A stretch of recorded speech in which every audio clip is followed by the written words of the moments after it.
নমস্কাৰ মোৰ অন্য এটা ভিডিঅ'ৰ মাজলৈ আপোনালোকক স্বাগতম জনাইছো। এতিয়া 2025 চন অৰ্থাৎ নতুন বছৰৰ আৰম্ভণিৰ বাবে মাজত মাত্ৰ কেইটামান দিন বাকী। নৱবৰ্ষক লৈ সকলো উৎফুল্লিত। সকলোৱে বিচাৰে নতুন বছৰটো সুখ আৰু সমৃদ্ধিৰে ভৰপূৰ হওক। বাস্তুশাস্ত্ৰত নৱবৰ্ষৰ কিছু প্ৰতিকাৰৰ পৰামৰ্শ দিয়া হৈছে। এই ব্যৱস্থাসমূহ পালন কৰিলে জীৱনত সুখ শান্তি আৰু সমৃদ্ধি পোৱা যায় বুলি বিশ্বাস কৰা হয়।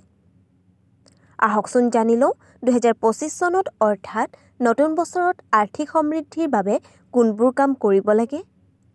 বাস্তুশাস্ত্ৰ মতে নৱবৰ্ষত সুখ আৰু শান্তিৰ বাবে ঘৰৰ ব্ৰহ্মস্থানত সদায় গাখীৰৰ লগত কেশৰ মিহলি কৰি ছটিয়াই দিব লাগে।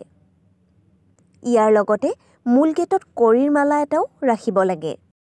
প্ৰতিটো দুৱাৰৰ ওপৰত আৰু ঘৰৰ প্ৰতিখন বেৰত গংগাজল আৰু কেশৰ মিহলাই স্বস্তিক বনাব লাগে। এই কাম কৰিলে জীৱনত আৰ্থিক সমৃদ্ধি পোৱা যায় বুলি বিশ্বাস কৰা হয়। উত্তৰ পূব কোণত হালধীয়া সৰিয়হ বাটিত ৰাখিব। উত্তৰ দিশত নীলা ৰঙৰ পাত্ৰ এটাত স্নেক প্লেণ্ট ৰোপণ কৰক। উত্তৰ দিশত এটা ফাউণ্টেন ৰাখক। বাস্তুশাস্ত্ৰ মতে যদি এই কাম কৰে তেন্তে ঘৰত ধনাত্মক শক্তিৰ প্ৰৱেশ ঘটে আৰু সুখ সমৃদ্ধিৰ সৃষ্টি হয়।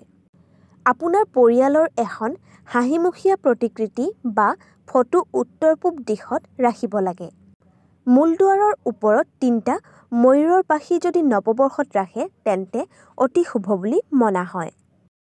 আজি ভিডিঅ'টোৰ জৰিয়তে আপোনালোকক নতুন বছৰত কি কৰিলে সুখ শান্তি সমৃদ্ধি বৃদ্ধি হয় সেই বিষয়ে জনালোঁ। আশা কৰোঁ আপোনালোকে ভিডিঅ'টো চাই ভাল পালে।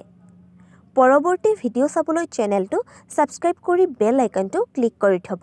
ধন্যবাদ।